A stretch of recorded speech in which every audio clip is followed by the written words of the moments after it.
नमस्कार, closing call में आपका स्वागत है। आपके साथ मैं हूं अभिषेक सत्यवर्तम और मेरे साथ है मेरी सहयोगी डिम्पे कालरा और प्रियंका उपल। बाजार में देख रहे हैं कि बेहद छोटे दायरे में कारोबार हो रहा है। निफ्टी इस वक्त है 19,400 के आसपास और चुनौती दरअसल वही है कि 400 बच जाए। अब 1 घंटे के आसपास का कारोबार बचा है। हम देख रहे हैं कि निफ्टी में बैंक में बिल्कुल हल्के से गेंस हैं, 44,000 के स्तर वहां पर है। हालांकि ब्रॉडर मार्केट संकेत अच्छे हैं। आज भी निफ्टी के मिड कैप 100 इंडेक्स ने नया रिकॉर्ड बनाया है।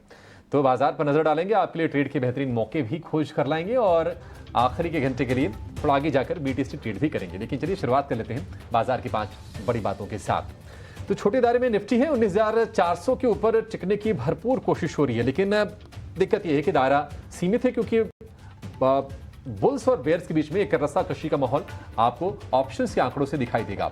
निफ्टी बैंक 44,000 के आसपास से हल्की सी तेजी वहां पर भी हम देख रहे हैं कि एचडीएफसी बैंक, एसबीआई आज दबाव बनाने का काम कर रहे हैं और एचडीएफसी बैंक अगर नीचे हो तो फिर निफ्टी बैंक के लिए चलना थोड़ा सा मुश्किल हो जाता है। एसबीआई से भी थोड़ा सा प्रेशर है, लेकिन एफएमसीजी, मेटल, रियल्टी जो कि कल भी चल रहे थे, आज भी वहां से थोड़ा सपोर्ट हमें देखने को मिल रहा है। और अगर हम आईटीसी की बात करें तो 1.25% की तेजी वहां भी है। हाल फिलहाल हमने देखा कि थोड़ी सी सपोर्ट निकल के आई है आईटीसी के शेयर से, लेकिन पावर स्टॉक्स पावरफुल हैं और आज जो ट्रांसफार्मर वाले जो शेयर हैं वहां पर हम जबरदस्त रौनक देख रहे हैं। अडानी पावर का शेयर देखिए, यकीन नहीं होगा आपको, 200 रुपए की एक तरफा मूव, 340 रुपए पर यह शेयर जाकर अब ट्रेड कर रहा है। टोरेंट पावर में भी तेजी का आज रुख है। इसके अलावा टेक्सटाइल में हम देख रहे हैं कि वेल्सपन इंडिया या फिर ट्राइडेंट जैसे शेयर चल रहे हैं। लेकिन विदेशी बाजारों से संकेत की बात करें तो संकेत ठीक ठाक हैं। यूरोप में शुरुआत ठीक ठाक हुई है। डाउ फ्यूचर्स बहुत ज्यादा नहीं, लेकिन फिर भी 50 अंक ऊपर ट्रेड कर रहा है और इंडिया विक्स 1% नरम, 12 के नीचे। तो बाजार में ये स्थिति है। लेकिन एक बार अपने एक्सपर्ट को जोड़ लेते हैं, ब्लू ओशन स्ट्रेटजिक एडवाइजर्स के आशीष माशुरी को भी जोड़ेंगे और उनसे हम फंडामेंटल नजरिया बाजार पर समझेंगे कि यहाँ से बाजार के लिए ट्रिगर क्या होनी चाहिए और किस तरह से बाजार में अपनी रणनीति बनानी चाहिए। लेकिन फिलहाल ध्वनि पटेल के पास चलेंगे। फेनवर्सिफाई की ध्वनि पटेल हमारे साथ जुड़ गए हैं। ध्वनि, बहुत शुक्रिया आपका, स्वागत है टीनो स्वदेश पर। ध्वनि, क्या लग रहा है आपको, क्योंकि हम देख रहे हैं कि 19,400 के आसपास है निफ्टी और आज रेंज बड़ी सीमित रही। आखिरी के घंटे में कुछ धमाका होगा या फिर 19,400 के आसपास ही क्लोजिंग देख रही हैं आप? Good afternoon. यहाँ पे ओवरऑल इंडेक्स की जब हम बात कर रहे हैं तो यहाँ पे मोमेंटम ज्यादा कुछ बनता हुआ नहीं दिख रहा है। ओवरऑल एक रेंज जो है वो निफ्टी ने यहाँ पे डेफिनेटली बनाई हुई है। जो सेकंड हमने देखा हाफ एन आवर 30 मिनट्स की कैंडल पे जब चलते हैं तो उसी की रेंज में निफ्टी फिलहाल ट्रेड कर रहा है। तो यहाँ पे बहुत ही जरूरी बन जाता है निफ्टी के लिए कि ऊपर की तरफ कोई भी एक मोमेंटम के लिए हम 19,450 का जो लेवल है उसको ब्रीच करें और नीचे की तरफ में भी अगर हम देख रहे हैं तो 19,380 का जो लेवल बन रहा है वो बहुत ही क्रूशियल लेवल यहाँ पे बन रहा है। तो दोनों ही लेवल्स यहाँ पे है वो निफ्टी फिलहाल इसी रेंज में चल रही है। किसी भी साइड का एक यहाँ पे ब्रेकआउट आना काफी इंपॉर्टेंट हो जाएगा for the next upcoming move. यहाँ पे बैंक निफ्टी को भी अगर हम देख रहे हैं तो बैंक निफ्टी में भी हमने आज देखा है कि काफी कुछ यहाँ पे मोमेंटम ओवरऑल मिसिंग है। ओवरऑल शॉर्टर टाइम फ्रेम पे अगर हम चार्ट स्ट्रक्चर देखते हैं वहां पे जो इंडिकेटर है वो ओवर बॉट जोन में चले गए हैं, जहां से हमें यहाँ से थोड़ी करेक्शन दिखनी चाहिए, बट लोअर लेवल के जो यहाँ पे सपोर्ट बन रहे हैं उनका ब्रेक होना काफी जरूरी हो जाएगा। उसी तरह बैंक निफ्टी में भी यहाँ पे अगर हम बात कर रहे हैं तो 43,800 का लेवल बहुत ही इंपॉर्टेंट माना जाएगा। उसे ब्रेक करने पे यहाँ पे बैंक निफ्टी में हम फर्दर सेल ऑफ देख पाएंगे। ठीक है, ये तो बात ध्वनि की तरफ से इंडेक्स पर एक स्ट्रैटेजी, क्योंकि बिल्कुल रेंज में अब भी बाजार दिख रहा है। आप अगर ऊपर की कॉल राइटिंग देख रहे हैं 19,500 की, तो पुट राइटिंग 19,400 की भी है, यानी नीचे बेस भी दिख रहा है, नीचे गिरने देगा बाजार, खुद बुल्स नीचे गिरने नहीं दे रहे और बियर्स ऊपर से बढ़ने नहीं दे रहे। तो इस रेंज के बीच ट्रेड्स कौन से आइडेंटिफाई कर रही हैं आप ध्वनि? जी बिल्कुल, मेरी तरफ से 2 ट्रेड्स यहाँ पे रहेंगे। सबसे पहला जो ट्रेड है वो यहाँ पे गेल में रहेगा। ओवरऑल चार्ट स्ट्रक्चर इसका अगर हम देखते हैं तो स्विंग ट्रेड बनता है। यहाँ से करंट लेवल से आप इसको बाय कर सकते हैं। ऊपर की तरफ में पहला टारगेट इसका जो है वो 120 रहेगा, उसके बाद 123 से 125 के लेवल्स देखने को मिल सकते हैं। स्टॉप लॉस इसके अंदर आपको 112 का लेके चलना होगा। दूसरा ट्रेड यहाँ पे जो बनता है वो आईडीएफसी सीन बनता है। आइडिया अभी यहाँ पे अगर हम चार्ट स्ट्रक्चर देखते हैं तो एक बुलिश साइड का चार्ट स्ट्रक्चर बना हुआ है। एवरी टाइम अगर हम देख रहे हैं डेली सेशंस में तो यहाँ पे कैंडल्स ग्रीन है और ऊपर की तरफ में क्लोज हो रही है। आज के दिन में हमें वॉल्यूम्स के तरफ से भी काफी एक पार्टिसिपेशन देखने को मिल रहा है और एडीएक्स भी इसका जो है वो पॉजिटिव अपसाइड का एक यहाँ पे मूव बनाता हुआ दिख रहा है। करंट लेवल से आप इसके अंदर एंटर कर सकते हैं। टारगेट जो है वो 130 का बनता है और यहाँ पे स्टॉप लॉस जो आपको लेके चलना है तो 119 का। ऑलराइट, तो ये तो हुए दो आज के स्टॉक, लेकिन इस बीच आप ब्लॉक डील पर अपडेट्स भी देख रहे हैं। बीएचईएल पर लगभग 14.5 लाख शेयरों का सौदा हुआ है। बीएचईएल आज 10% की मूव है और लगभग 4,000 करोड़ के ऑर्डर मिले। अडानी पावर की ही एक यूनिट है जिसकी वजह से हमने देखा कि स्टॉक में सुबह तो मूवमेंट नहीं थी। ये जो अभी लास्ट आवर में, ये कुछ पिछले मिनटों में लगी है, इन ब्लॉक के कारण लगी है। आई थिंक ये तेजी जो 10% तक की तेजी आपको देखने को मिल रही है बीएचईएल पर। ठीक है, कुछ और ट्रेड्स भी डिस्कस करते हैं। राजेश पालविया भी है हमारे साथ, उनसे भी बात करते हैं। Rajesh, good afternoon. आपके कहाँ हैं ट्रेड्स आज के? Good afternoon Priyanka ji. तो देखिए, मार्केट में जो एक ट्रेड था वो तो भेल था और उसमें ऑलमोस्ट अब अपर सर्किट लग गया, तो यहाँ पे अपॉर्चुनिटी बची नहीं। बट हम एक्सपेक्ट कर रहे हैं जिस तरीके के ब्रेकआउट यहाँ पे हुए हैं बीएचईएल में, यहाँ से मोमेंटम काफी स्ट्रॉन्ग कंटिन्यू होते हुए दिख सकता है। हालांकि हमने 112 तक के टारगेट सजेस्ट किए थे, बट ये हमें लग रहा है कि जिस तरीके का ब्रेकआउट हुआ ये फर्दर 120-25 की तरफ भी पोजिशनल बेसिस पे बढ़ते हुए दिखेगा। तो काफी समय से हम देखें कि भेल में जो एक ब्रेकआउट हुए थे और एक अप स्लोपिंग ट्रेंड लाइन का ये सपोर्ट लेके वहां से मल्टीपल टाइम हमने देखा है कि एक रिवर्सल बन रहा था और आज जो ब्रेकआउट हुए ये दिखाते हैं कि 120-125 की तरफ ये स्टॉक बढ़ते हुए दिखेगा। तो भेल एक हमारा स्टॉक रहेगा। दूसरा स्टॉक जो हमें पसंद आ रहा है वो जीएमआर एयरपोर्ट, जीएमआर इंफ्रा यहाँ पे काफी पसंद आ रहा है। स्टॉक में देखें तो वीकली सेटअप पे एक राउंडिंग बॉटम फॉर्मेशन बना के स्टॉक में जिस तरीके से एक रेंज का ब्रेकआउट हुआ है और अब स्टॉक में एक जो स्विंग हाई निकाले हैं इसने पिछले, यहाँ पे एक अच्छा मोमेंटम हमें लगता है फर्दर एक्सटेंड होते हुए दिखेगा। स्टॉक में जो हम टारगेट एक्सपेक्ट कर रहे हैं वो 63-65 तक के टारगेट हमें लगता है शॉर्ट टर्म में आते हुए दिखेंगे। स्टॉप लॉस होगा करीब 55 रुपए के आसपास। तीसरा स्टॉक जो हमें पसंद आ रहा है वो है पूनावाला फिनकॉर्प। स्टॉक में 3-4 दिनों से एक माइल्ड प्रॉफिट टेकिंग देखने को मिली थी। स्टॉक अपने ही सारे इंपॉर्टेंट मूविंग एवरेज के ऊपर सस्टेन कर रहा है। जिस तरीके से स्टॉक में आज के सेशन में वापस रिवर्सल बना है, ओवरऑल स्ट्रक्चर तो पूनावाला के बुलिश साइड में ही है। एक ये प्रॉफिट बुकिंग में जो ये डिप लिया था वापस से, अब हमें लगता है कि ये स्टॉक में वापस रिवर्सल बनते हुए दिखेगा और स्टॉक वापस अपने प्रीवियस स्विंग हाई की तरफ अप्रोच करते हुए दिखेगा। 470 तक के अपसाइड के टारगेट हम प्रोजेक्ट कर रहे हैं। स्टॉप लॉस रखेंगे करीब 425 के आसपास। ठीक है, तो ये राजेश सर के ट्रेडिंग कॉल्स आपने नोटिस कर ली होंगी। अब आशीष महेश्वरी भी इस बीच हमारे साथ जुड़ चुके हैं, उनसे भी जरा एक समझ लेते हैं उनका अपना एनालिसिस क्या है इस समय मार्केट को लेकर। आशीष सर, बहुत शुक्रिया समय देने के लिए। बाजार एक टफ रेंज और एक टाइट रेंज के अंदर है, ब्रेकआउट ब्रेकडाउन्स दोनों ही नहीं मिल रहे हैं। ये सिलसिला आगे भी जारी रहेगा या कोई खबर, कोई एक ऐसी चीज़ जो आपको लग रहा है कि इस रेंज से हमको बाहर ले जाएगी? जो बाजारों का ट्रेंड है थोड़ा सा निफ्टी और बैंक निफ्टी के बियॉन्ड चल रहा है।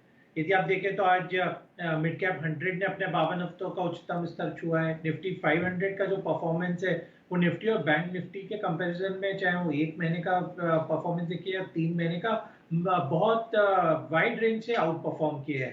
तो मुझे लगता है कि ये जो ट्रेंड है कि निफ्टी या बैंक निफ्टी का अंडर परफॉर्मेंस का वो जारी रहेगा, क्योंकि यहाँ पे जो उनके ड्राइवर स्टॉक्स हैं वहां पर मोमेंटम नहीं है। जैसे बैंक निफ्टी की बात करें तो आप देख रहे होंगे एचडीएफसी बैंक में बिल्कुल मोमेंटम नहीं है, जो हमेशा इसको नीचे की तरफ लेकर आ जाता है। ऐसे निफ्टी में हमने देखा कि रिलायंस में थोड़ा सा मुनाफा वसूली चल रही है, तो जिसके कारण से इसको सपोर्ट नहीं मिलता है निफ्टी को इतना।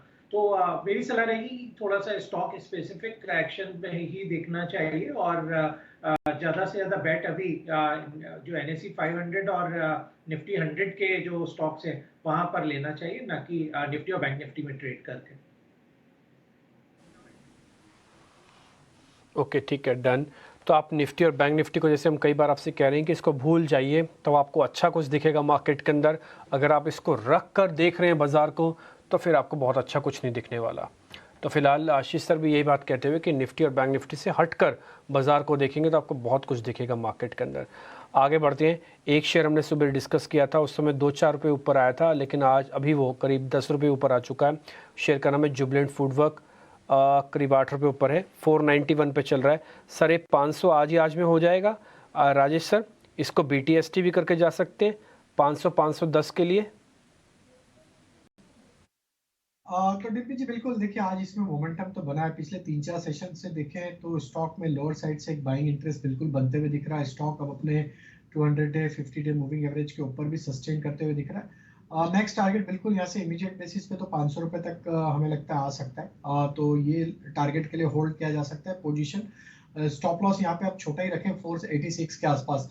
500 इसका पहला पड़ाव है। अगर ये 500 के लेवल को क्रॉस करता है तो फिर इसमें रैली एक्सटेंड हो सकती है और जो कि इसको फिर नेक्स्ट टारगेट 525 की तरफ भी लेके जा सकती है।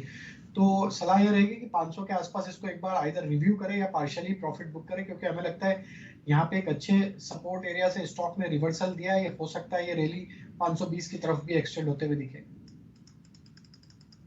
फूड 520 तक का सफर तय कर सकता है। लेकिन आशीष जी आपसे जरा ना एस्कॉर्ट्स के बारे में राय चाहेंगे सर, क्योंकि अब ये रिकॉर्ड ऊंचाई पर ट्रेड कर रहा है। लगातार हम तेजी देख रहे हैं, आज भी देख रहे हैं कि शेयर ही करीब 3% ऊपर है और जो भी गेंस थे शुरुआती सत्र के उसको लूज नहीं किया। तो ये दिखाता है कि स्ट्रेंथ कितनी है। मुझे ना लेने का मन कर रहा है, या फिर अगर कोई पूछे कि लेना है तो मैं कह दूंगा कि हाँ ले लो। लेकिन आप ये जरा ये बताइए, क्या वैल्यूएशन वाला एक कंसर्न है क्या एस्कॉर्ट्स के लिए? देखिए मैं तो इनफैक्ट काफी बुलिश रहा हूँ एस्कॉर्ट्स पे, क्योंकि जो क्यूबोटा के साथ में उनका जो एसोसिएशन हुआ है, इसके बाद एस्कॉर्ट्स क्यूबोटा सिर्फ एक इंडियन कंपनी नहीं है, ये एक इंडियन एमएनसी कंपनी बन गई है। क्योंकि क्यूबोटा के जो लोअर हॉर्स पावर के ट्रैक्टर हैं ये अक्रॉस द वर्ल्ड बिकते हैं। और इसका एक क्यूबोटा का स्टेक लेने का रीजन ही ये था कि वो इंडिया को एक हब बनाकर यहाँ से एक्सपोर्ट करना चाहते हैं। तो और इनफैक्ट यही हमें उसके रिजल्ट्स में देखने को मिल रहा है। कंपनी का जो मुनाफा था लास्ट क्वार्टर में वो काफी बेहतरीन था। तो मुझे लगता है करीब जो 650 करोड़ का मुनाफा एस्कॉर्ट्स का रहा है लास्ट ईयर में, उससे बढ़कर कम से कम 1000 करोड़ का प्रॉफिट एस्कॉर्ट इस साल में रिपोर्ट कर सकता है। तो बिल्कुल इस मार्केट कैप पे काफी वैल्यू नजर आती है और मेरी इनफैक्ट अभी भी स्टॉक में बाय की सलाह है। और यदि कोई लंबी अवधि के लिए रखेगा तो मुझे लगता है दूसरा मारुति इन मेकिंग है। ठीक है, एस्कॉर्ट्स कुबोटा अब तो ग्लोबल पेरेंट है इनकी, एक तरह से कह सकते हैं कि मल्टीनेशनल कंपनी है, देसी नहीं है। लेकिन चलिए आगे बढ़ेंगे और अब आपके लिए ऑप्शंस की रणनीति जानेंगे। हमारे साथ जुड़ गए हैं कुश बोहरा।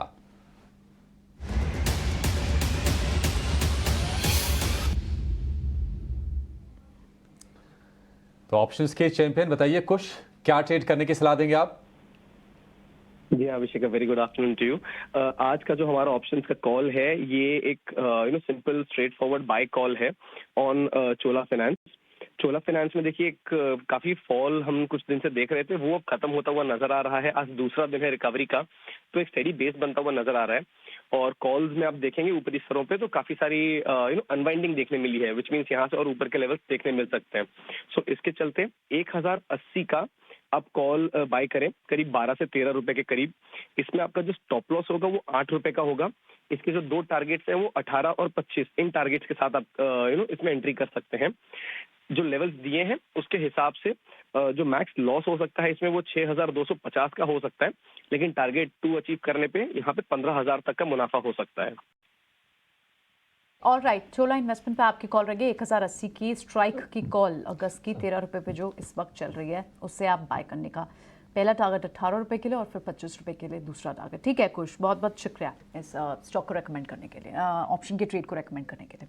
चलिए बढ़ते हैं आगे, कुछ और स्टॉक्स पे डिस्कस करते हैं जहाँ पे अच्छा लॉन्ग बिल्टअप दिख रहा है। पॉलीकैप में आज अच्छी मूव दिख रही है और पॉलीकैप पिछले हफ्ते भी अच्छी मूव के बाद थोड़ा सा ब्रीदर लेके फिर से एक अप मूव के लिए शुरू हुआ है। क्या राजेश एक बार पॉलीकैप पे बताएं, क्या इसमें एक फिर से जो एक नेक्स्ट लेग दिख रही है, आज 2.5% तेज है ये, कितनी तेजी दिखती है अगर कोई यहाँ से एंटर करे तो ट्रेडिंग के लिहाज से?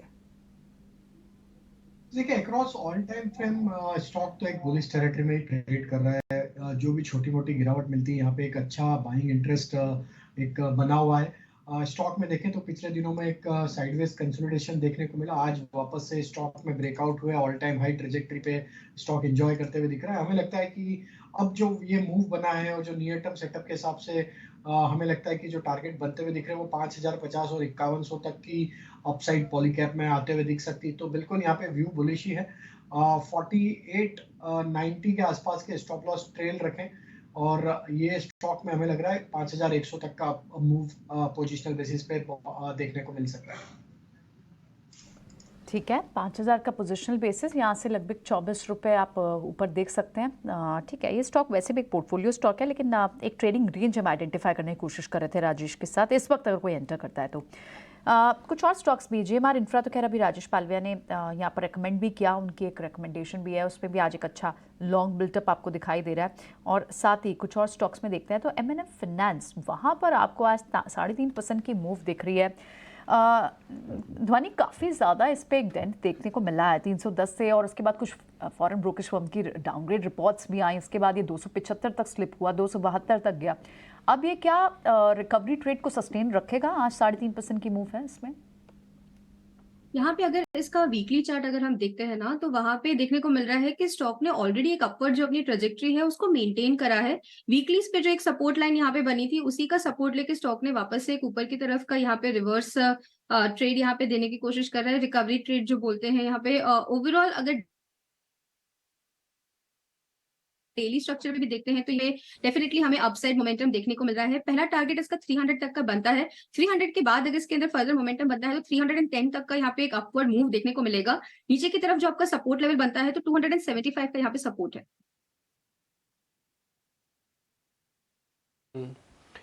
आशीष सर, रेलवे कंप्यूटर्स में से आपको कौन सा पसंद है?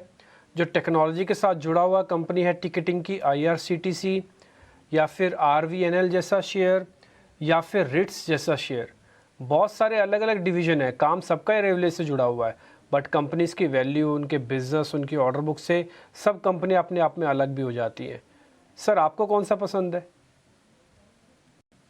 देखिए, यहाँ पे जो स्टॉक मुझे अपील करता है और मुझे लगता है कि अच्छे रिटर्न दे सकता है, उसमें दो स्टॉक मैं रिकमेंड करूंगा, इरकॉन और राइट्स।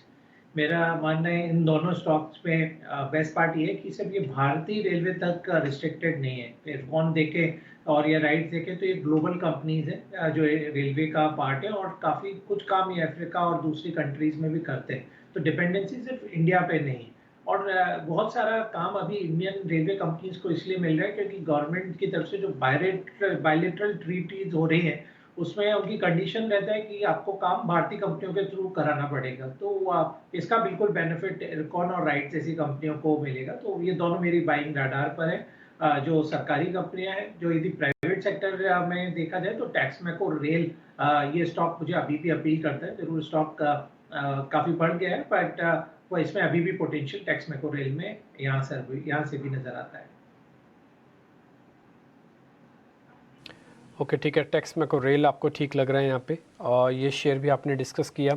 आगे बढ़ते हैं, एक टेक्निकल ब्रेकआउट वाले शेयर जरा चेक करवा लेते हैं।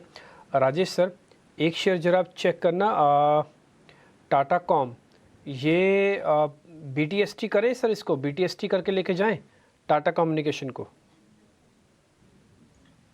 बिल्कुल डिम्पी जी, स्टॉक में एक अपट्रेंड यहाँ पे बना हुआ है, series of higher top higher bottom formation यहाँ पे डेली वीकली टाइम फ्रेम पे बनते हुए दिखे, और जिस तरीके से इसके लॉन्ग टर्म चार्ट स्ट्रक्चर है, बिल्कुल यहाँ पे BTST किया जा सकता है। स्टॉक में एक नैरो प्राइस रेंज कंसोलिडेशन का यहाँ पे ब्रेकआउट देखने को मिला, ऑलमोस्ट 8 से 10 दिन का एक प्राइस रेंज ब्रेकआउट हुआ है। यहाँ पे नेक्स्ट टारगेट हमें लग रहा है 1820 तक आते हुए दिखेगा, तो BTST किया जा सकता है। स्टॉप लॉस रखेंगे 1740 के आसपास। ठीक है, टाटा कम्युनिकेशन को लेकर ये BTST ट्रेड राजेश जी की तरफ से। लेकिन राजेश जी, आपसे ही जानना चाहेंगे, क्योंकि हम देख रहे हैं कि टेक्सटाइल वाले जो शेयर्स हैं ना, चूँकि रह के मूव्स आते हैं तो कई बार ना डिसीजन लेना थोड़ा तकलीफदेह हो जाता है। लेकिन आज हम देख रहे हैं कि ट्राइडेंट में अच्छी तेज़ी है, वेल्सपन इंडिया में अच्छी तेज़ी है। आज हम देख रहे हैं कि और भी कई सारे ऐसे शेयर्स हैं, अरविंद में 4% के आसपास के मूव्स हैं। कहीं आपको ट्रेड के मौके दिख रहे हैं क्या इसमें, इस स्पेस में? तो काफी समय से ये सारे टेक्सटाइल स्टॉक्स में एक एक्यूमुलेशन एक्टिविटी यहाँ पे विजिबल थी। अगर हम इसके वीकली चार्ट देखें तो लास्ट 3-4 वीक से सारे स्टॉक्स में एक अच्छा बाइंग इंटरेस्ट बना हुआ था। आज की प्राइस एक्शन काफी इंकरेजिंग है। ये सारे सेगमेंट में अगर हम देखें, ट्राइडेंट देखें, नितिन स्पिनर देखें, वेल्सपुन देखें, तो सभी में एक अच्छा ब्रेकआउट यहाँ पे डेली चार्ट पे बिल्कुल आते हुए दिखा है। हमें लग रहा है कि पूरा सेक्टोरियल मोमेंटम यहाँ से फर्दर एक्सटेंड होते हुए दिखेगा। आज वैसे भी अगर हम मार्केट के ओवरऑल बिहेवियर को देखें तो mid cap small cap space में एक अच्छा मोमेंटम है, और ये टेक्सटाइल सेक्टर काफी समय से एक अंडर परफॉर्मिंग सेक्टर था, तो यहाँ पे एक अच्छे ब्रेकआउट नी आइटम सेटअप पे बनते हुए दिखे तो बिल्कुल ट्राइडेंट पे बने रहना चाहिए। जिनके पास पोजीशन है अपने पोजीशन को लॉन्ग साइड में होल्ड रखे, 36 के आसपास स्टॉप लॉस ट्रेल करे, अपसाइड के टारगेट 42 44 आ सकते हैं। दूसरा स्टॉक नितिन स्पिनर में भी देखें तो हमें लग रहा है जिस तरीके के ब्रेकआउट हुए यहाँ पे 295 300 तक की अपसाइड आते हुए दिख सकती है। स्टॉप लॉस होना चाहिए करीब 258 का। वेल्सपुन में जिस तरीके से वीकली चार्ट पे ब्रेकआउट हुआ है, ये नेक्स्ट टारगेट 135 की तरफ आते हुए दिख सकता है। स्टॉप लॉस होगा 118 का। ठीक है, वेल्सपन इंडिया 118 के स्टॉप लॉस के साथ इसको होल्ड करने की सलाह है राजेश जी की तरफ से। लेकिन जियो फाइनेंशियल की बात कर लेते हैं, क्योंकि कल हमने देखा कि लिस्टिंग कल हुई और लिस्टिंग के बाद 5% का लोअर सर्किट लगा। आज लगातार दूसरे दिन फिर से ये लोअर सर्किट पर है। अब चूंकि टी सेगमेंट वाला शेयर है तो 10 दिन तक लिस्टिंग से लेकर 5% का ही सर्किट होता है। 236 रुपये का भाव है और 2 दिन की अगर हम बात करें तो करीब 20,000 करोड़ का मार्केट कैप साफ हो गया है। लेकिन ये शेयर गिर क्यों रहा है? क्या कोई दिक्कत है, कोई मुश्किल है? ये जरा समझ लेते हैं। सौमित हमारे साथ हैं। सौमित, बताइए क्या प्रॉब्लम है? जियो फाइनेंशियल, कल हमने प्रेशर देखा, आज भी प्रेशर हम देख रहे हैं, ये कब तक चलेगा सिलसिला? अगर आप देखेंगे तो जियो फाइनेंशियल का जो डिस्कवर्ड बेस प्राइस था वो 261.85 का था। कल लिस्टिंग हुआ करीब 265 के आसपास और लगातार दूसरे दिन के लिए हमें 5% का लोअर सर्किट दिख रहा है। आज 5% के फॉल के बाद जो प्राइस आया है वो करीब 236.5 रुपीज़ का आसपास आया है। अब ये क्यों फॉल हुआ है? क्योंकि जो इंस्टीट्यूशनल इन्वेस्टर्स है, जैसे कि जो पैसिव म्यूचुअल फंड कंपनीज है जो कि ट्रैक करती है निफ्टी और सेंसेक्स को, इनकी तरफ से भारी सेलिंग देखने मिल रही है। अब ये पैसिव फंड क्या होते हैं? जो कि डायरेक्टली जो भी निफ्टी या सेंसेक्स कंपनीज होते हैं उन पे डायरेक्टली इन्वेस्ट करती है, वही वेटेज के हिसाब से, और जो भी जब भी चेंजेस होती है उसको उस हिसाब से उन लोग वो फॉलो करते हैं। अब अगर आप देखेंगे तो जियो फाइनेंशियल निफ्टी और सेंसेक्स का हिस्सा है। वेडनेसडे तक ये कंपनी हिस्सा रहेगी निफ्टी और सेंसेक्स का, और थर्सडे को इस कंपनी को निफ्टी और सेंसेक्स से बाहर निकाल दिए जाएंगे। अब चूंकि रिलायंस इंडस्ट्रीज ऑलरेडी निफ्टी और सेंसेक्स का हिस्सा है, तो जितने भी वो पैसिव म्यूचुअल फंड्स थे उनको भी उनके पास भी रिलायंस इंडस्ट्रीज होंगे और उनको भी जियो फाइनेंशियल के शेयर्स मिले होंगे।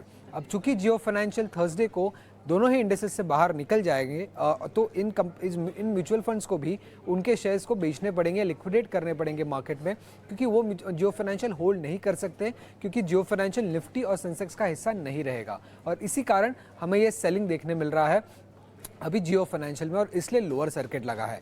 अब एनालिस्ट के हिसाब से निफ्टी से बाहर जाने के कारण करीब 90 मिलियन शेयर्स की सेलिंग एक्सपेक्टेड है, और सेंसेक्स से बाहर जाने के कारण करीब 55 मिलियन शेयर्स की सेलिंग एक्सपेक्टेड है। तो कुल मिला के करीब 14.5 करोड़ शेयर्स की सेलिंग एक्सपेक्टेड है। उसके साथ अगर आप देखेंगे तो जियो फाइनेंशियल के शेयर्स जो जीडीआर होल्डर्स है, अब रिलायंस इंडस्ट्रीज का जीडीआर लंदन में लिस्टेड है, तो उन्हें भी जियो फाइनेंशियल के शेयर्स मिले हैं। तो एनालिस्ट ऐसा मान रहे हैं कि जीडीआर होल्डर्स भी शायद इसको सेल कर सकते हैं।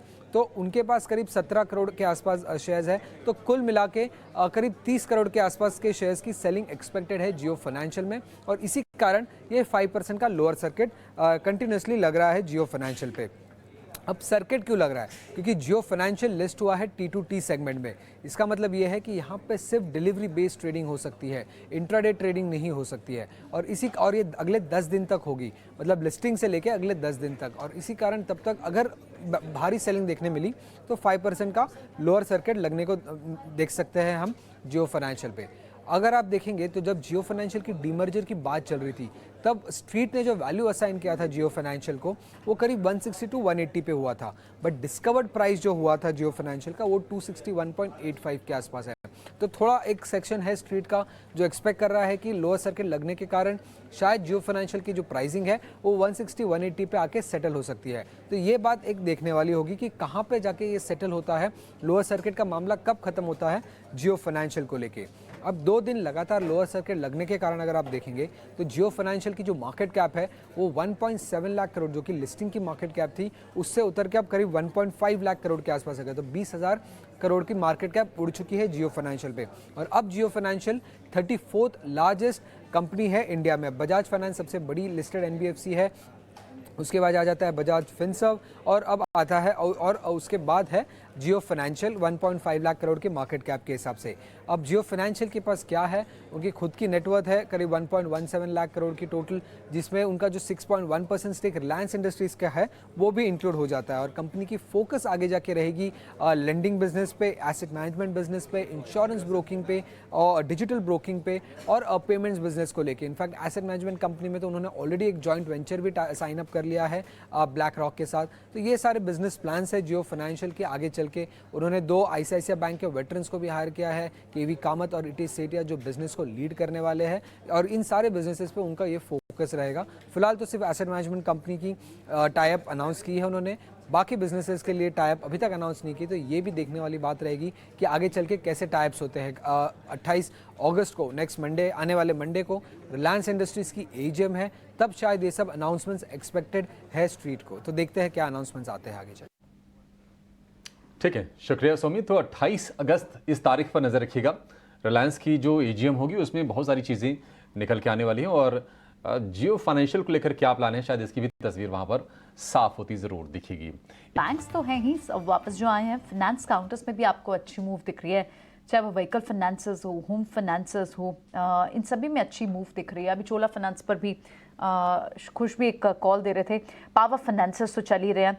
आज दूसरे कुछ और फाइनेंस काउंटर्स की भी बात करते हैं। In fact Ujjivan finance, L&T finance, इनमें जो ये मूव बनी हुई है, क्या ये और ऊपर के लेवल्स अगर यहाँ से कोई एंटर करता है तो पॉसिबल है? एल&टी फाइनेंस तो इनफैक्ट बेन कैपिटल के जो एक स्टेक सेल के बाद हमने देखा जहाँ दबाव बना, वहाँ से थोड़ा सा सबड्यूड रहा है इसका मूवमेंट। एल&टी एक रेंज में फंस गया था राजेश, क्या आप उस रेंज के ऊपर आ गया है? ये किस तरह की मूव एक्सपेक्ट करनी चाहिए? प्रियंका जी देखिए, स्टॉक में एक जो मल्टीपल सप्लाई जोन थे उसके ब्रेकआउट तो ऑलरेडी स्टॉक ने किए हुए हैं और उसके ऊपर ही सस्टेन करते हुए दिख रहा है। स्टॉक को अगर हम डेली चार्ट पे देखें तो एक फॉलिंग चैनल का भी ब्रेकआउट यहाँ पे डेली चार्ट पे बनते हुए दिखा है। स्टॉक में weekly, daily, monthly time frame पे एक रिवर्सल के साइन यहाँ पे आते हुए दिखे। यहाँ पे हमें लगता है कि फर्दर यहाँ पे एक्सटेंड होना चाहिए, पुल बैक जो कंटिन्यू होते हुए दिख रहा है। 135 तक के टारगेट हमें लगता है इसमें शॉर्ट टर्म में आते हुए दिख सकते हैं। तो पोजीशन होल्ड रखने की सलाह एल&टी फाइनेंस होल्डिंग में, और स्टॉप लॉस जो रखना होगा वो करीब होगा 119 रुपए के आसपास, और अपसाइड के टारगेट 135 हमें लगता है इसमें शॉर्ट टर्म में आते हुए दिख सकते हैं। ठीक है, ऑलराइट। तो शॉर्ट टर्म के लिए अपसाइड मूव आपको दिखता है, आप होल्ड करने की यहाँ सलाह दे रहे हैं जो इसमें बने हुए हैं।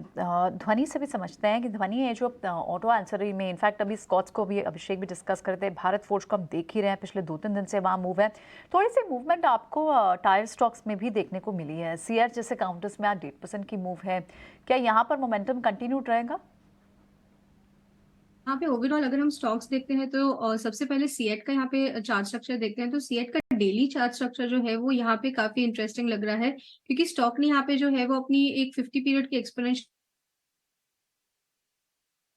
मूविंग एवरेज होती है उस पे पिछले 5 दिनों से यहाँ पे सपोर्ट ले रहा है, और आज भी हमें यहाँ पे एक ओपन लो की फॉर्मेशन मिली है जहां से स्टॉक अपने higher range of the day में क्लोज कर रहा है। तो करंट लेवल से आप सीएट में यहाँ पे एक लॉन्ग पोजीशन बना सकते हैं। स्टॉप लॉस जो आपका यहाँ पे रहेगा तो कंजर्वेटिव साइड पे नीचे हम 2260 का यहाँ पे स्टॉप लॉस लेके चलेंगे। पोजिशनली इसके अंदर काफी एक अच्छा यहाँ पे गेन मिल सकता है, जिसमें 2575 तक का एक अपमूव विटनेस करने को मिलेगा।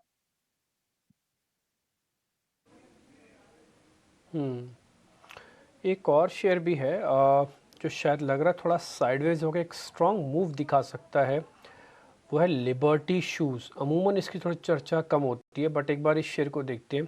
राजेश सर, एक बार इसके टेक्निकल चार्ट देखोगे आप लिबर्टी शूज़ के?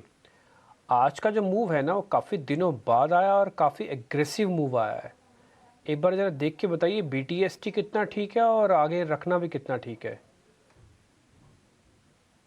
डेफिनेटली तो स्ट्रॉन्ग मूव तो बिल्कुल बना है। वीकली सेटअप पे भी देखें तो स्टॉक ने ऑलमोस्ट 8 वीक का एक रेंज का ब्रेकआउट यहाँ पे करते हुए दिखा है, और विथ वॉल्यूम एक्शन है। हमें लग रहा है कि यस, ये स्टॉक में अब जिस तरीके से डेली वीकली टाइम फ्रेम पे ब्रेकआउट हुए, ये एक्सटेंड होते हुए दिखेगा। 280 इसके नेक्स्ट टारगेट आते हुए दिख सकते हैं। स्टॉप लॉस यहाँ से जो बनेगा अब वो होगा करीब 249 के आसपास। तो लिबर्टी शूज यस, होल्ड किया जा सकता है 280 के टारगेट के लिए।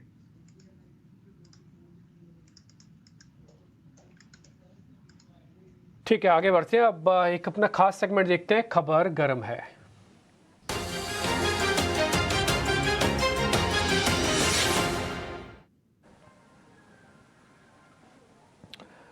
शरद बताएं आज कौन सी न्यूज़ है?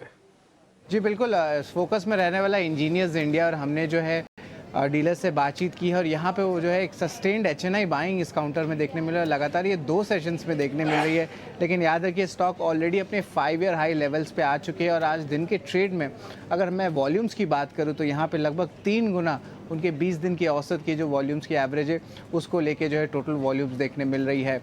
इसके अलावा कुछ अहम ट्रिगर्स भी है जिसके कारण जो है बाजार की जो है इस इंटरेस्ट स्टॉक में बनी हुई है, और यहाँ पे जो है चैनल चेक से सजेस्ट कर रहे हैं कि कंपनी को जो है एक बड़ी ऑयल एंड गैस की जो है सेगमेंट की ऑर्डर देखने मिल सकती है, और हाल ही में जो है ONGC से जो है इनको एक बड़ा अवार्ड मिला था। इसके अलावा जो है कंपनी नए वर्टिकल्स में भी जा रही है, न्यू एज वर्टिकल्स जो कहते हैं, जैसे कि हाइड्रोजन, बायोफिल और बायोमास। तो इस सेगमेंट में जाने के लिए जो ब्रोकरेज कम्युनिटी का जो है ऑफकोर्स कुछ स्टॉक इन स्टॉक्स में बेसिकली अपग्रेड भी देखने मिला इस कंपनी का, और आगे जाते हुए एक अच्छी पाइपलाइन भी देखने मिल रही है, और स्पेशली जो आप कह सकते हैं पेट्रोकेमिकल ऑर्डर्स है उस पे बाजार की नज़र रहेगी। हालांकि स्टॉक अभी भी याद रखिए रन अप कर चुकी है और अपने 5 ईयर हाई लेवल्स पे है।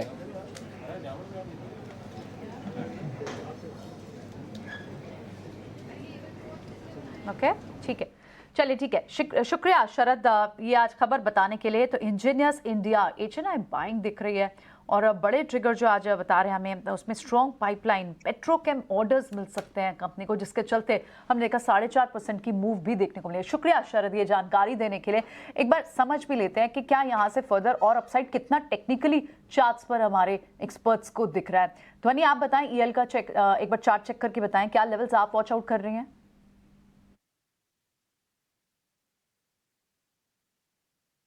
यहाँ पे टेक्निकल ग्लिच के कारण मैं यहाँ पे लेवल्स नहीं बता पाऊंगी, आप राजेश जी से पूछ सकते हैं। ठीक है, चलिए राजेश जी से समझ लेते हैं। राजेश जी आप बताएं। तो इंजीनियर्स इंडिया में अगर हम देखें तो एक स्ट्रॉन्ग अप ट्रेंड यहाँ पे बनते हुए दिखा है। ये 5th कंसेक्यूटिव मंथ है जहाँ पे स्ट्रॉन्ग में एक हायर हाई लो फॉर्मेशन बनते हुए दिख रहे हैं, जो कि दिखाता है कि एक सस्टेन बाइंग ये स्टॉक में इमर्ज होते हुए दिख रही है। नियर टर्म सेटअप के हिसाब से स्टॉक को देखें तो 7 से 8 दिन का एक साइडवेज नैरो प्राइस रेंज का ब्रेकआउट यहाँ पे करते हुए दिखा है स्टॉक। तो हमें लगता है यहाँ पे 155 इंपॉर्टेंट लेवल है, अगर ये इसके ऊपर ही बना रहा तो इसके नेक्स्ट टारगेट 170-175 की तरफ आते हुए दिखेंगे, तो पोजीशन लॉन्ग साइड के होल्ड की जा सकती है 155 के स्टॉप लॉस से। फिर ये भी, लेकिन आज हम देख रहे हैं कि मेटल कुछ ऐसे खेमे हैं जो बाजार को सपोर्ट करने का काम कर रहे हैं, उसमें से एक मेटल भी है। और हिंद कॉपर कुछ सत्र के बाद 5-6 दिनों के बाद आज हम देख रहे हैं कि एक्शन में लौटा है, और क्या एक्शन में लौटा है। हालांकि एफएनओ बैन में शेयर है ये, लेकिन 5.5% के आसपास की तेजी इसमें आज हम देख रहे हैं। राजेश जी आप ही व्यू दीजिए। हिंद कॉपर 160 तक गया, वहां से ये शेयर घुमा 145 पर है, फिर से 160 जाएगा। तो बिल्कुल अभिषेक जी, कुछ देखें तो पिछले आधे 1 घंटे से हम देख रहे हैं कि काफी मेटल स्टॉक्स में बाइंग इंटरेस्ट बना, और सारे metal stocks almost day high की तरफ ट्रेड करते हुए दिख रहे हैं। हिंद कॉपर डिस्पाइट की ये एफएनओ बैन में है तो भी कैश सेगमेंट में काफी अच्छी बड़ी बाइंग देखने को मिली। Almost more than 1 crore share का ट्रेड एनएससी एक्सचेंज पे ऑलरेडी होते हुए दिखा है। तो ये जो वॉल्यूम के साथ ब्रेकआउट बना है, ये एक रिवर्सल जो पिछले 3-4 दिन की गिरावट है उसका बनते हुए दिख रहा है। यहाँ पे हमें लग रहा है 142 एक अहम लेवल रहेगा। अगर ये लेवल को होल्ड आउट करता है तो हिंद कॉपर का नेक्स्ट लेवल जो बन सकता है वो 152-155 की तरफ भी आते हुए दिख सकता है। हालांकि स्टॉक एफएनओ बैन में है तो थोड़ा सा इसको देखना होगा, तो बड़ा ट्रेड ना करें, लेकिन छोटी क्वांटिटी जरूर बाय की जा सकती है 142 के स्टॉप लॉस से। तो most of the metal stocks में यहाँ पे एक अच्छा ट्रैक्शन आते हुए दिखा है, और हमें लग रहा है कि ये सेगमेंट में एक फ्रेश बाइंग पिछले कुछ आधे 1 घंटे में बनी, और ये कंटिन्यू होते हुए दिख सकती है कल के सेशन के लिए भी। हिंदुस्तान कॉपर पर ये व्यू, लेकिन आशीष जी आपसे जरा एवररेडी इंडस्ट्रीज पर व्यू चाहेंगे, क्योंकि बाइंग बहुत अच्छी है और वॉल्यूम भी इस स्टॉक में बड़ा शानदार है। करीब 6% ऊपर ये शेयर ट्रेड कर रहा है, 52 हफ्ते के ऊपरी स्तर पर है। यहाँ से आप किस तरह की चाल देख रहे हैं शेयर में? देखिए बिल्कुल एवरेडी इंडस्ट्रीज की जहाँ तक हम बात करें तो आज ऑलरेडी 52 वीक हाई पर ये स्टॉक ट्रेड हो रहा है, और हमने लास्ट टाइम के नतीजे भी देखे थे तो कंपनी लॉस किया था मार्च में, उसके बाद में काफ़ी हैंडसम प्रॉफिट भी कंपनी का आ गया था। और जितना भी ईवी रिलेटेड या जो भी इलेक्ट्रिक व्हीकल रिलेटेड जो चेंजेस आ रहे हैं पॉलिसीज में और सिस्टम्स में, तो उसका बिल्कुल बेनिफिशियरी एवरीडी इंडस्ट्री का स्टॉक रहने वाला है और मुझे पसंद है इस लेवल पे क्योंकि एक अच्छी टर्न अराउंड स्टोरी भी है।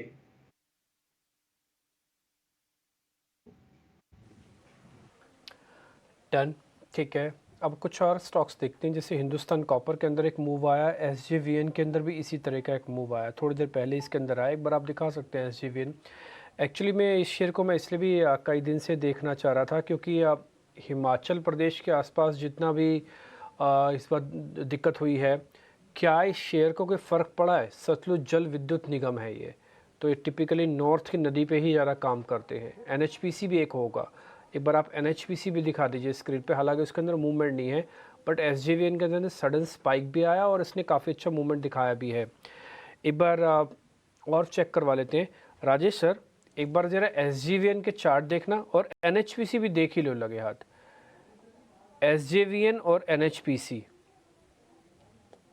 बिल्कुल डिम्पी जी, देखिए SJVN में देखें तो मंथली सेटअप के हिसाब से स्टॉक में एक बिल्कुल क्लियर अप ट्रेंड यहाँ पे बनते हुए दिख रहा है। स्टॉक में जिस तरीके से फॉर्मेशन हुए यहाँ पे पोजिशनल टारगेट तो हमें लग रहा है कि 68 से 74 की तरफ आते हुए दिखेंगे। नियर टर्म सेटअप के हिसाब से भी यहाँ पे आज के सेशन के मूव के बाद यहाँ पे भी एक ब्रेकआउट बनते हुए दिखा है। जिस तरीके के ब्रेकआउट हुए यहाँ पे 57 के स्टॉप लॉस से पोजीशन होल्ड की जा सकती है। अपसाइड में हमें लग रहा है ये मूवमेंट 62 की तरफ, 62 63 की तरफ बढ़ते हुए दिखेगा, तो लॉन्ग साइड का ट्रेड कैरी किया जा सकता है। NHPC में देखें तो थोड़ा अभी भी साइडवेज बिहेवियर है प्राइस एक्शन में। यहाँ पे 51 इसके लिए इम्पोर्टेंट एंड चैलेंजिंग लेवल है। हायर साइड पर अगर ये 51 के लेवल को क्रॉस करेगा तो फिर इसमें एक मोमेंटम एक्सटेंड होते हुए दिखेगा। ओवरऑल स्ट्रक्चर तो NHPC का भी बुलिश है। नियर टर्म सेटअप के हिसाब से 51 के ब्रेकआउट के बाद यहाँ पे लॉन्ग साइड का ट्रेड बनाया जा सकता है और देन फिर 56 57 तक की रैली इसमें आगे आने वाले दिनों में देखने को मिल सकती है। ओके ठीक है, एक और शेयर भी है धोनी, जरा आप वो शेयर चेक करेंगे, रेनबो चाइल्ड के नाम से है, रेनबो चाइल्ड। ये एक स्ट्रॉन्ग शेयर है, अच्छा चल भी रहा है, आज भी अच्छा मूव इसके अंदर आया 6% का। मार्केट में खबर ये है कि ये 1300-1400 तक का भी हो जाएगा। एक बार आप जरा पैटर्न देख के बताइए कि इतने चांसेस हैं कि 1300-1400 भी हो जाएगा ये शेयर। जी बिल्कुल डिम्पी, यहाँ पे ओवरऑल चार्ट स्ट्रक्चर की अगर बात करते हैं तो आज के दिन की जो यहाँ पे कैंडल बनी है वो काफी एक बोल्ड कैंडल बनी है। ओवरऑल पिछले दिन में भी पिछले सेशन में भी हमें देखने को मिल रहा है स्टॉक ने ओपन लो बनाकर आज की कैंडल में यहाँ पे ब्रेकआउट देखने मिला है। स्टॉक अपने ऑल टाइम हाई की तरफ ट्रेड कर रहा है, तो इसमें जनरली सजेस्टिव ये रहता है कि आप ट्रेलिंग स्टॉप लॉस की सहायता से इसको ट्रेड करें। नीचे की तरफ आपका जो स्टॉप लॉस इसके अंदर बनता है तो 1075 के यहाँ पे स्टॉप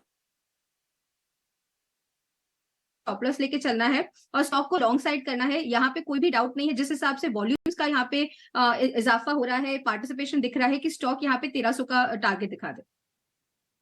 रेनबो चिल्ड्रन 1300 रुपए तक जाने के लिए ये शेयर तैयार है, 6% के आसपास की तेजी इसमें है। लेकिन एक और शेयर लंबे समय के बाद हम देख रहे हैं कि 50 रुपए के ऊपर आया है, NBCC का। ऑलमोस्ट ये करीब करीब 1.5 साल के ऊपरी स्तर पर आ गया होगा। 30 रुपए तक ये शेयर फिसला था, वहां से बहुत ही अच्छी रिकवरी, 20% तो महीने भर में चल गया है। आशीष जी, NBCC हम देख रहे हैं कि ये ऑर्डर बुक तो ठीक ठाक है ही, इनकी एग्जीक्यूशन बढ़िया है, यहां से आप किस तरह के मूव्स देख रहे हैं शेयर में?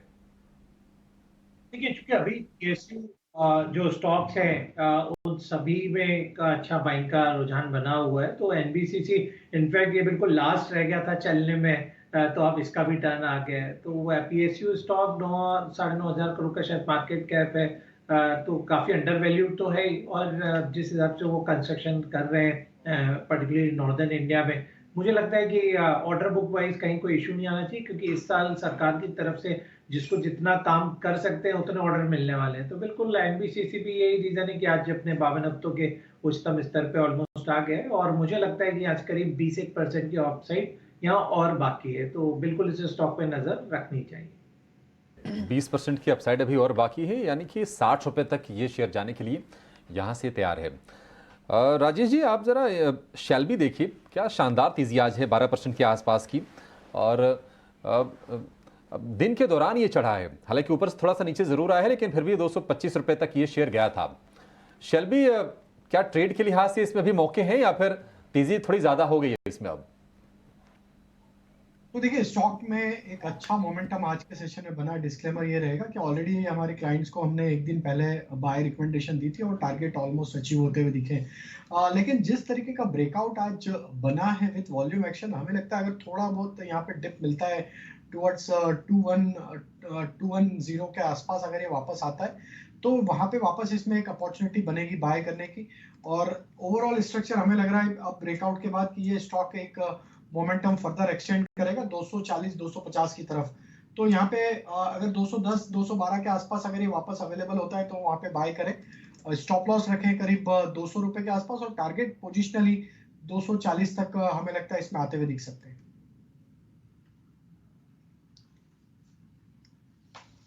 शेल्बी पर ये भी राजेश जी का 3 हाँ, उसी रेंज में तो दिख रहा है 19,400 के आसपास ही। थोड़े से जो गेन्स आज दिन भर में आपको मिले वो इरोड हुए हैं, बैंकिंग के भी, निफ्टी के भी। तो इस जंक्शन पर क्या करना चाहिए? एक बार कुछ बीटीएससी ट्रेड्स ले लेते हैं। राजेश और धनी दोनों ही हैं हमारे साथ। राजेश, क्या होना चाहिए इस वक्त बीटीएससी ट्रेड्स? जिस तरह के गेन्स आज इरोड हुए हैं, क्या एक बार के लिए थोड़ा कॉशियस भी होना चाहिए या फिर अपना सपोर्ट मेंटेन रखेगा बाजार? आप यहाँ से क्या ट्रेड्स लेके जाएंगे? प्रियंका जी देखिए, स्टॉक स्पेसिफिक एक्शन तो काफी स्ट्रांग बनी हुई है और हमें लगता है कि ये मोमेंटम इंडेक्स में भले साइडवेज रहे लेकिन स्टॉक स्पेसिफिक यहाँ पे बाइंग इंटरेस्ट बिल्कुल इंटैक्ट है। पहला स्टॉक जो पसंद आ रहा है बीटीएसटी के लिए वो केकेआर मिल। काफी स्ट्रांग प्राइस एक्शन देखने को मिला डेली वीकली टाइम फ्रेम पे। वीकली चार्ट पे एक राउंडिंग बॉटम फॉर्मेशन यहाँ पे बनते हुए दिख रहा है। हम एक्सपेक्ट करें यहाँ पे स्टॉक के जो target BTST point of view से आ सकते हैं वो 760 770 की तरफ आते हुए दिख सकते हैं। स्टॉप लॉस होगा करीब 710 के आसपास। जो दूसरा स्टॉक पसंद आ रहा है वो है मेटल स्पेस से और उसमें एनएमडीसी का सेटअप भी काफी प्रॉमिसिंग लग रहा है। स्टॉक एक अप स्लोपिंग चैनल में ट्रेवल कर रहा है डेली सेटअप पे और आज यहाँ पे उस चैनल के अपर बैंड का यहाँ पे ब्रेकआउट भी होते हुए दिखा है। तो एनएमडीसी भी हमें लगता है कि बीटीएसटी किया जा सकता है। बीटीएसटी के टारगेट होंगे करीब 126 127 के। स्टॉप लॉस होगा यहाँ से करीब 118 के आसपास। तीसरा स्टॉक जो हमें पसंद आ रहा है वो है जेन इरिगेशन का। यहाँ पे अगर हम डेली वीकली टाइम फ्रेम पे देखें तो स्टॉक ने एक मल्टीपल रेजिस्टेंस जोन का ब्रेकआउट यहाँ पे ऑलरेडी वीकली चार्ट पे डिस्प्ले किया है और आज के सेशन में भी देखें तो स्टॉक में एक अच्छा बाइंग इंटरेस्ट देखने को मिला है। ओपनिंग के बाद से स्टॉक एक अच्छे ब्रेकआउट के ऊपर सस्टेन करते हुए दिख रहा है। जेन इरिगेशन में हम एक्सपेक्ट कर रहे हैं टारगेट जो आ सकते हैं करीब 64 65 तक के। स्टॉप लॉस होगा करीब 56 के आसपास। तो ये बात तो है, स्टॉक स्पेसिफिक एक्शन तो बाजार में काफ़ी है और आपको वही रहना चाहिए जहाँ जहाँ एक्शन है। तो ध्वनि कौन से स्टॉक्स लेके जा रही हैं? ध्वनि आप बताएं, आपके क्या कैरी फॉरवर्ड ट्रेड्स आज? जी बिल्कुल, यहाँ पे मेरी तरफ से 3 ट्रेड्स रहेंगे, 2 बीटीएसटी है और एक एसटीबीटी ट्रेड लेंगे यहाँ पे। और जो बीटीएसटी है उसके लिए टाटा पावर का काउंटर मुझे यहाँ पे बहुत अच्छा लगता है। ओवरऑल स्टॉक जो है वो अपना एक अपवर्ड मोमेंटम बनाया हुआ है। वॉल्यूम्स जो है वो काफी इंटरेस्टिंग लग रहा है। पिछले आधे घंटे में भी हमें यहाँ पे वॉल्यूम की पार्टिसिपेशन काफी अच्छी देखने को मिल रही है। करंट लेवल से आपको इसको बाय करना है। 250 तक की इसकी अपसाइड है। नीचे स्टॉप लॉस जो है वो 239 का बनेगा। दूसरा जो यहाँ पे काउंटर बनता है तो सोनाकॉम बीएलडब्ल्यू का है। वहां पे स्टॉक ऑलरेडी एक अपनी अपवर्ड ट्रेजेक्ट्री बनाया हुआ है। यहाँ से करंट लेवल से बाय करने पे यहाँ पे 670 तक की एक यहाँ पे अपसाइड देखने को मिल सकती है। स्टॉप लॉस जो है वो यहाँ पे 590 का लेके चलना है। एसटीबीटी ट्रेड जो यहाँ पे है वो आईसीआईसीआई बैंक में बनेगा। ओवरऑल बैंकिंग के लिए मेरा नजरिया शो के स्टार्टिंग में ही एक वीक साइड का था, वो मैंने बताया था। तो करंट लेवल से आपको आईसीआईसीआई बैंक को शॉर्ट करना है। नीचे की तरफ इसका जो टारगेट है तो 930 पर इसका जो नेक्स्ट सपोर्ट लेवल है वो मिलता है। ऊपर की तरफ जो स्टॉप लॉस रहेगा तो 958 का लेके चलना है। ओके, ठीक है। इस बीच आप जो खबर देख पा रहे हैं ना नीचे, इससे काफ़ी कंपनीज को फ़र्क पड़ेगा। वो कंपनीज को भी फ़र्क पड़ेगा जो भी एथेनॉल के अंदर आना चाह रही हैं या हैं, उन कंपनीज को भी फ़र्क पड़ेगा जो एथेनॉल का इस्तेमाल करती हैं। क्योंकि कुल मिला के सरकार ये कह रही है कि जो अतिरिक्त अनाज होता है या ख़राब अनाज है उस पर हम इंसेंटिव देंगे, एडिशनल इंसेंटिव देंगे। आपको मालूम है कि कई बार नितिन गडकरी बात कह चुके हैं कि देश के किसान अब अन्नदाता नहीं बल्कि ऊर्जादाता होने चाहिए। ये कुछ वैसा ही है। आप इससे पहले कई बार आपके माइंड में वो तस्वीरें भी आती होंगी जहाँ पे अनाज ख़राब हो जाता था। सरकार उसको इंसेंटिवाइज करके उसको एथेनॉल में कन्वर्ट करना चाहती है और जो इंसेंटिव हैं वो आपकी स्क्रीन पर हैं। कई जगह 3 रुपये दिए जा रहे हैं, अलग अलग क्रॉप के हिसाब से हैं। कई जगह 7 रुपये दिए जा रहे हैं, कई जगह 10 रुपये दिए जा रहे हैं। एथेनॉल ब्लेंडिंग जो भारत के अंदर है वो करीब 15% तक आ गई है और एथेनॉल ब्लेंडिंग से बेनिफिट ये होता है, एक तो बायोफ्यूल के तौर पर इस्तेमाल होता है, दूसरा आप पेट्रोल और डीजल की कॉस्टिंग को बहुत अच्छे से मैनेज कर पाते हैं। दूसरी बात, इसकी कॉस्ट अभी तक तो भारत में बहुत ज़्यादा नहीं पड़ रही है, क्योंकि जो ब्लेंडिंग के लिए एथेनॉल उनको मिल रहा है वो टिपिकली शुगर कंपनीज अब तक दे रही हैं, और वो जितना प्रोड्यूस करती है सबका सब गवर्नमेंट इसको प्रोक्योर कर लेती है। अगर कुछ और इंडस्ट्रीज़ इस बिज़नेस में इस तरह के प्रोडक्ट के साथ एथेनॉल लेके आएंगी तो शायद उसका बड़ा बेनिफिट हो सकता है। आशीष सर, एक बार आपसे ज़रा व्यू पॉइंट समझ लेते हैं कि गवर्नमेंट की योजना बहुत साफ़ है, वो ये चाहते हैं कि एथेनॉल का प्रोडक्शन बढ़े, भारत के अंदर इंपोर्ट ना करना पड़े, नहीं तो चीन से भी इंपोर्ट करके लेके आया जा सकता है। इस तरह के इंसेंटिव ये पूरे एथेनॉल जो इकोस्फीयर बना हुआ है इन सारी कंपनीज के लिए अच्छा है फिर तो ये का प्लान था कि 2025 तक करीब 20% जो ब्लेंडिंग है वो इथेनॉल के थ्रू हो हमारे पेट्रोल डीजल में, तो बिल्कुल उस डायरेक्शन में वो स्टेप ले रहे हैं। और ये एक अच्छा इनिशिएटिव है कि जो भी अनाज खराब हो रहा है, क्योंकि टिपिकली अनाज को आप जो फर्मेंट करके ही आप इथेनॉल बनाते हैं, और जो ऑलरेडी खराब हो रहा हो मतलब फर्मेंटेशन उसमें ऑलरेडी शुरू हो गया है। तो ये जो एक्स्ट्रा इंसेंटिव है इससे बिल्कुल इथेनॉल का प्रोडक्शन बढ़ेगा, और यदि आगे क्रूड के प्राइसेस में इजाफा होता है तो हमारे पास में एडिक्वेट इथेनॉल रहेगा इसको ब्लेंड करने के लिए। तो बिल्कुल एक पॉजिटिव है ये डेवलपमेंट, और शुगर कंपनीज के लिए या इथेनॉल मैन्युफैक्चरर दोनों इससे बेनिफिट होंगे। हालांकि आपके मन में ये क्वेश्चन भी आ रहा होगा कि एथेनॉल अगर ज़्यादा प्रोड्यूस होगा तो शुगर कंपनीज की मनमानी चली जाएगी। ऐसा नहीं है, गवर्नमेंट अपने हिसाब से एथेनॉल का प्रोक्योर करती है, और शुगर कंपनी जितना एथेनॉल बना रही है सबका सब प्रोक्योर हो जाता है गवर्नमेंट एजेंसीज के द्वारा। तो डिमांड हमेशा ज़्यादा है, अभी भी है और आगे भी रहेगी, और सप्लाई की शॉर्टेज है। शुगर कंपनीज़ को शुगर भी प्रोड्यूस करनी है, एथेनॉल भी करना है। कई कंपनीज तो अब शुगर प्रोड्यूस करना भी कम कर रही हैं, वो सिर्फ बनाती ही एथेनॉल है। तो इसलिए शुगर का कंपटीशन नहीं है। अगर किसी के माइंड में ये क्वेश्चन आ रहा हो कि ये तो शुगर का कंपटीशन है, कोई कंपटीशन नहीं है। वो अनाज है और वो गन्ना, वो अलग चीज़ है, प्रोडक्ट भी अलग अलग है। खैर, बाय द वे इस पूरी खबर का एनालिसिस के तौर पर आशीष ने भी आपको बता दिया। जैन साहब, अभी आपने एक कंपनी का नाम लिया था, जैन इरीगेशन। जैसे आपने कंपनी का नाम लिया ना, मेरे को ना एक और दूसरी कंपनी भी याद आ गई, वैसे ही है कुछ, वो है हिंदुस्तान कंस्ट्रक्शन। मैं 2-3 बार इसके बारे में जिक्र कर चुका हूँ। ये 18 रुपये से मैंने बात करना शुरू किया था, आज 25-26 रुपये की कंपनी हो चुकी है। ये 50 रुपये की तरफ बढ़ने वाली कंपनी है। इतना ट्रस्ट कर सकते हैं क्या इस पे, राजेश सर? देखिए, मंथली टाइम फ्रेम पे जो ब्रेकआउट बने हैं वो ये दिखाते हैं कि यस, यहाँ पे एक अप मूव जो अब बना है ये सस्टेन होना चाहिए, और फर्दर यहाँ पे नेक्स्ट जो टारगेट बन सकते हैं वो करीब 36 रुपये से 38 रुपये तक के तो हमें लगता है कि आते हुए दिख सकते हैं। 50 रुपये थोड़ा काफ़ी बड़ा टारगेट है करंट मार्केट प्राइस से, बट हम यहाँ पे 36-38 के टारगेट के लिए जरूर हमें लगता है कि कुछ हफ्तों महीनों में यहाँ पे टारगेट आते हुए दिख सकते हैं। स्टॉक में एक अच्छा बड़े ब्रेकआउट, काफ़ी समय से एक कंसोलिडेशन के बाद अब ये ब्रेकआउट आते हुए दिखा है। स्टॉक को मंथली चार्ट पे अगर हम देखें तो एक अप स्लोपिंग चैनल में ट्रेवल करते हुए दिख रहा है, तो जो क्लियरली दिखाता है कि स्टॉक का ये ट्रेंड है ये सस्टेन रहते हुए रहेगा, और यहाँ पे 36-38 के टारगेट के लिए बिल्कुल पोजीशन बना के रख सकते हैं। जो ब्रेकआउट हुए थे अभी पिछले कुछ दिनों पहले, जो वहाँ पे आप स्टॉप लॉस रखें जो कि है करीब 24 रुपए के आसपास, तो 24 के स्टॉप लॉस से पोजीशन होल्ड रखें 36-38 के टारगेट के लिए। ठीक है, 36 से 38 रुपए के टारगेट एससीसी के लिए, 24 रुपए से पोजीशन को अपनी होल्ड रखिए। लेकिन एक बार जरा इथेनॉल वाली जो खबर है उसको फिर से जरा समझते हैं, और रिसर्च से हमारे सहयोगी सौमित सरकार जुड़ गए हैं, क्योंकि ख़राब अनाज से बने इथेनॉल पर अतिरिक्त इंसेंटिव मिलेगा, और ये इंसेंटिव ओएमसीज देंगी करीब करीब 3 रुपये 71 पैसे प्रति लीटर का। सौमित, बताइए आपके पास क्या डिटेल्स हैं? तो हमें जो पता चल रहा है वो ये है कि ऑयल मार्केटिंग कंपनीज जो है इथेनॉल जो डैमेज फूड ग्रेन या मेज से बनाया जाता है उस पर एक एडिशनल इंसेंटिव देने वाली है 3.71 रुपीज़ पर लीटर का। अब ये additional incentive over and about जो 7 अगस्त को इंसेंटिव अनाउंस किया था उसके होगा, और जो टोटल इंसेंटिव अब हो जाएंगे सारी इथेनॉल प्रोड्यूसिंग कंपनीज के लिए वो है करीब 8.46 rupees per litre on ethanol produce from food grain and 9.72 rupees per litre on ethanol produce from मेज।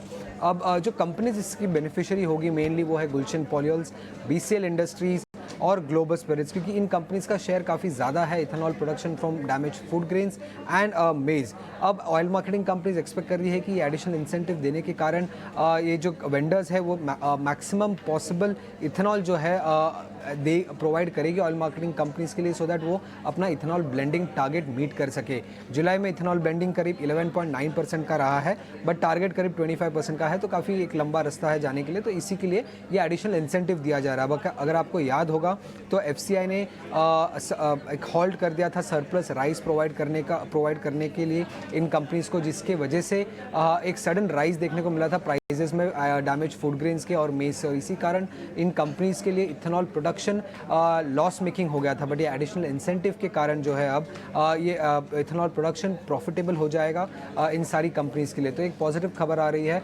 इथेनॉल प्रोडक्शन कंपनीज के लिए जो डैमेज फूड ग्रेन्स और मेज से इथेनॉल बनाती है। एक चीज़ ज़रा और बताइए, जो टोटल जो इथेनॉल प्रोडक्शन है देश में, तो जो ग्रेन बेस्ड जो डिस्टिलरीज हैं उनका कंट्रीब्यूशन कितना उसमें? वो नंबर अभी मेरे पास रेडी नहीं है, बट एक सब्सटैंशियल प्रोडक्शन के नंबर्स है, प्रोडक्शन आते हैं ethanol from damage food grains and मेज से भी, बट ये एडिशनल इंसेंटिव ऑब्वियसली इस बिजनेस को प्रॉफिटेबल कर देगा उनके लिए। परफेक्ट, ठीक है, बिल्कुल।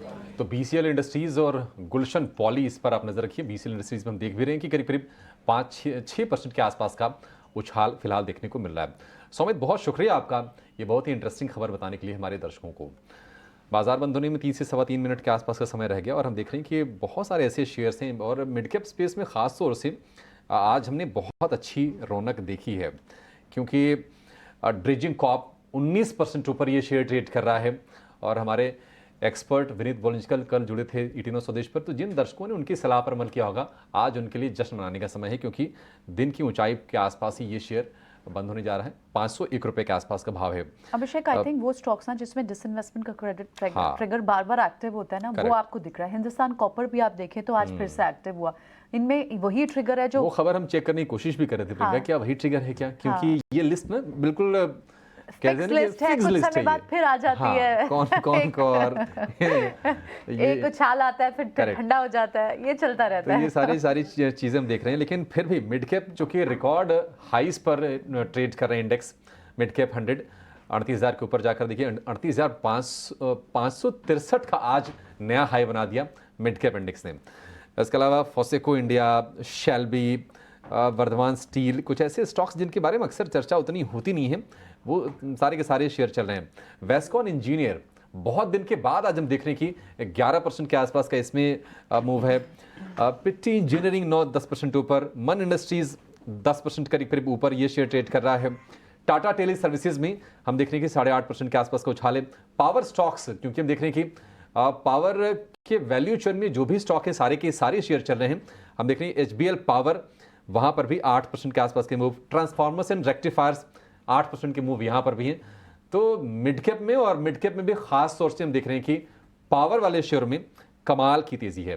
प्रियंका, बाकी हाल क्या है बाजार का? देखिए, बाजार में आज जो सुबह से गेंस आपने लिए थे, हालांकि गेंस पे क्या हुआ, आप एक रेंज में ही बार बार 19,400 को बचाने की जो जद्दोजहद है और बहुत दिनों से भी आप देख रहे हैं वहाँ से बाउंस करके बाजार ऊपर आ जाता है, वहाँ से थोड़े से गेंस तो इरोड हुए हैं, लेकिन स्टॉक स्पेसिफिक एक्शन आपने बताया ही। बड़े सेक्टर्स जो वापस आए हैं उसमें आपको मेटल्स आज दूसरा दिन है जहाँ पर आपको एक रिबाउंड दिख रहा है। अगर आप पिछले हफ्ते से कंपेयर करें तो सेक्टोरल वाइज आप देखें तो मेटल, सरकारी कंपनियां, PSC सेक्टर, वहाँ पर अच्छी मूव है। FMCG स्पेस के कुछ काउंटर्स हैं जहाँ पर अच्छी मूव देखने को मिली। और अगर स्पेसिफिक स्टॉक्स वाइज बात करें तो अगर आप निफ्टी पे बात करें तो पहले अडानी स्टॉक्स में आपको अच्छी खासी आज भी मूव दिख रही है। शुक्रवार से ये आपको स्प्री स्टार्ट हुई दिखी। अडानी एंटरप्राइज इस वक्त आपको टॉप गेनर दिख रहा है। इंश्योरेंस काउंटर्स के HDFC लाइफ, SBI लाइफ, यहाँ पर अच्छी मूव है। कल भी ITC से बाजार को एक सपोर्ट मिला था, आज भी ITC आपको थर्ड टॉप गेनर भी दिख रहा है। लगभग 1.5% की मजबूती आपको ITC पे दिख रही है। और पूरा power space, power ancillary, power value chain, यहाँ से जुड़े ट्रांसमिशन फाइनेंसेस, यहाँ तो अच्छी मूव है। ऑटो स्टॉक्स के कुछ स्टॉक्स हैं जो वापस दिख रहे हैं, जो एक्टिव हैं। हीरो मोटर कॉर्प जैसे स्टॉक्स में आपको 1% की मूव दिखाई दे रही है। M&M ने आपको 1% की मूव दिखाई दे रही है। और IT काउंटर्स से आपको थोड़े से कुछ काउंटर्स जो ऊपर आते हुए दिखाई दे रहे हैं वो विप्रो हैं। हेवी वेट्स में जो कल भी जो आपको दिखे थे जिनसे थोड़ा सा बाजार को सहारा मिला था, उसमें L&T जैसे काउंटर भी शामिल था और आज भी आपको L&T प्लस में काम करते हुए दिखाई दे रहा है। लेकिन एट द सेम टाइम अगर लगाट्स की बात करें तो स्टेट बैंक लगाट दिख रहा है, बजाज फिनसर्व लगाट दिखाई दे रहा है। आईटी काउंटर्स में आप सारा आईटी काउंटर नहीं परफॉर्म कर रहा है, इनफैक्ट आज थोड़े लगाट ही हैं, बहुत ज़्यादा मूविंग नहीं है। और बैंक्स में आपको प्राइवेट बैंक्स में आज फिर से जो गेन्स देखने को कल मिले, प्राइवेट बैंक की पार्टिसिपेशन देखिए आज आईसीआईसीआई बैंक ड्रैगर है, एचडीएफसी बैंक भी थोड़ा सा माइन्यूटली सबड्यूड परफॉर्मेंस के साथ काम कर रहा है। लेकिन मिड कैप स्मॉल कैप वहाँ न्यूज़ बेस्ड एक्शन बहुत स्ट्रॉन्ग था, ब्रॉडर मार्केट में एक्शन, और उसके चलते ही टाटा टेली जैसे काउंटर्स में भी वो जो नया टाटा का जो आईपीओ आना है, आई थिंक उसका ट्रिगर ही एक्टिव होता हुआ दिखाई दे रहा है कि 10% टाटा टेली में आपको मूव दिख रही है।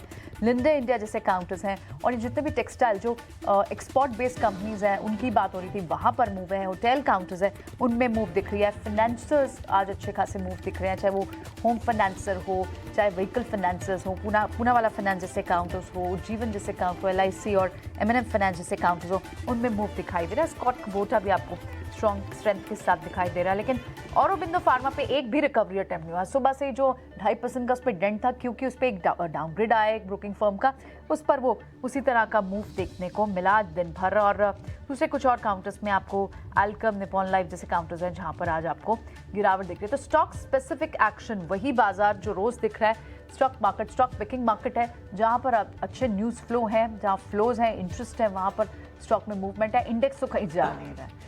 सो ये तो रहा बाजार का हाल। गाना गा रहे हैं, जाने तुझे देंगे नहीं। हाँ, जाने तुझे, बियर्स यही कह रहे हैं, और बुल्स भी कहते हैं नीचे हम गिरने नहीं देंगे।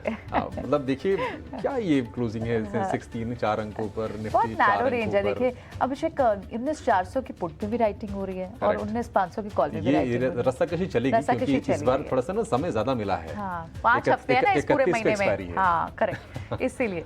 तो चलिए शो को फिलहाल यही वाइंड अप करते हैं। कल सुबह आपसे फिर होती है मुलाकात।